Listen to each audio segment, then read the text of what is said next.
How can you tell when a civilization is in danger of collapse? Well, that's easy. It's when every leader of every country that makes up Western civilization no longer accepts reality and deals only in lies and cowardice when presented with genuine danger. In the midst of worldwide Islamic violence, war, terror, torture and rape, we're told Islam is a religion of peace, over and over again.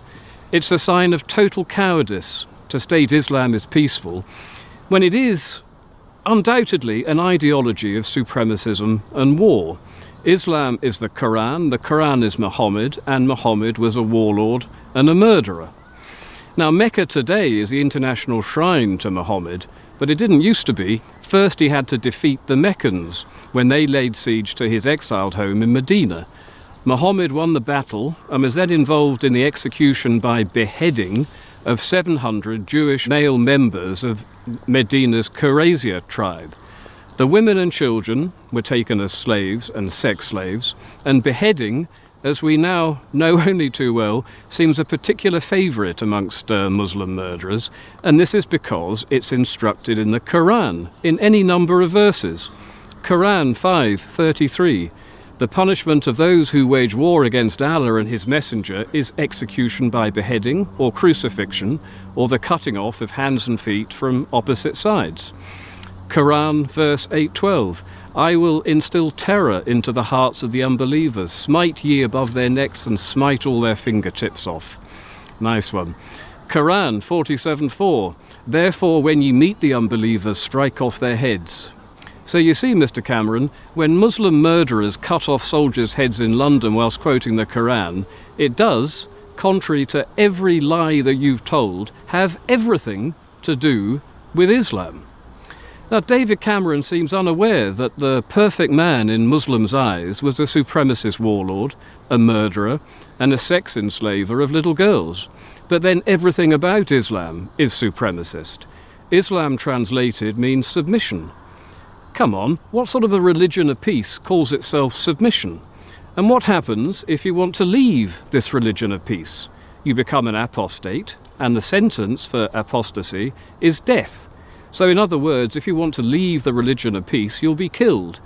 How peaceful is that, Mr. Cameron? Can't you see it? This religion of peace, this religion of Islam, kills its own women if they bring dishonour upon a family. Honour killings, honour violence, the stoning to death of adulteresses, the hanging of homosexuals. How can a religion which carries out these acts of savagery and barbarism possibly be considered a part of a peaceful religion? Again, I ask you the question, Mr. Cameron. Islam divides the world into two spheres: the area where Islam rules and the area where it does not.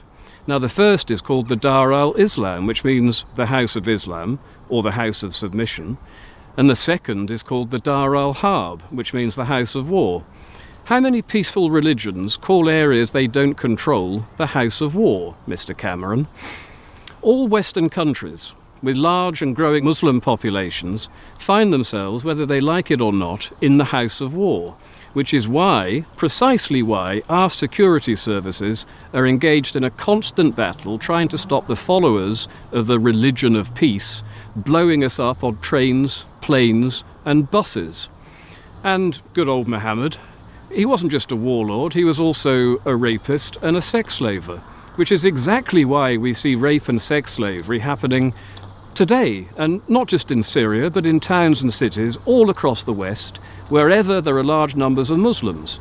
Notably Malmö in Sweden, which is now the rape capital of Europe, and the Islamic State, ISIS Islamic State, is currently, right now today, selling sex slaves in Syria, as are Boko Haram in Nigeria, and Britain has recently passed a new sex slavery bill in an attempt to halt sex slavery in England, which is yet another aspect of cultural enrichment we are supposed to celebrate that we didn't used to have to do before Islam arrived on our shores. And the reason why modern-day Muslims rape young girls in Western countries is because they don't recognise non-Muslim or infidel laws anyway, but young girls are deemed sexually permissible to Muslims in England because their perfect man Muhammad married one of his wives, Aisha, when she was 6, and consummated the marriage when she was 9. But you don't consummate a marriage with a 9-year-old girl, you rape her.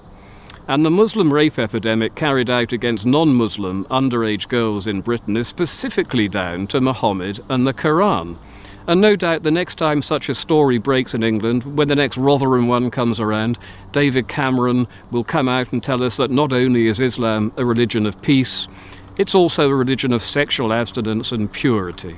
Now come on, Mr. Cameron, enough of your lies and your cowardice. You really can't deny reality any longer. Islam poses the greatest threat to our civilization we have ever seen, and the history of Islam consists of centuries of war against us, against the West, and today the Muslim population is growing 9 times faster than any other demographic in Britain, and demographers are predicting a Muslim majority amongst the young before 2050. What do you think the country will look like then? Do you honestly think we can avoid a civil war when expansionist Islam is so warlike, so intolerant, and so supremacist? And the thing is, you know, this could be dealt with today, but to appease it, as you're doing, Mr. Cameron, hoping it will eat you last like Winston Churchill's crocodile, is a total betrayal of your country and a total betrayal of our children and grandchildren.